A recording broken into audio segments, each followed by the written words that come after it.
can't forget this evening or your face as you were leaving, but I guess that's just the way the story goes. You always smile, but in your eyes your sorrow shows. Yes, it shows.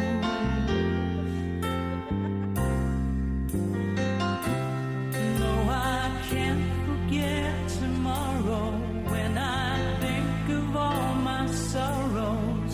When I had you there, but then I let you go. And now it's only fair that I should let you know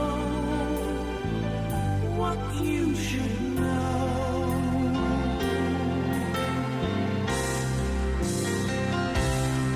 I can't live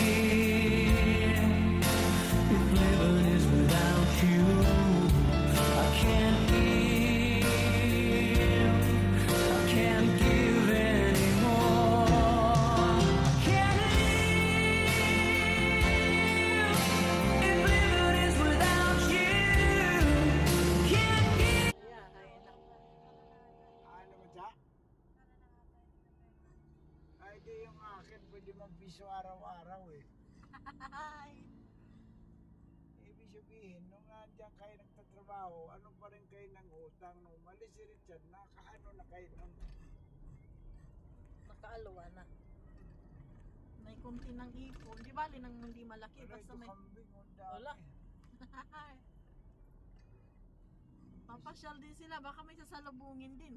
Susunod na taong pag-alis niya, yun na talagang pampuhunan. Yun ang tunay na ipon. Bahay talaga importante.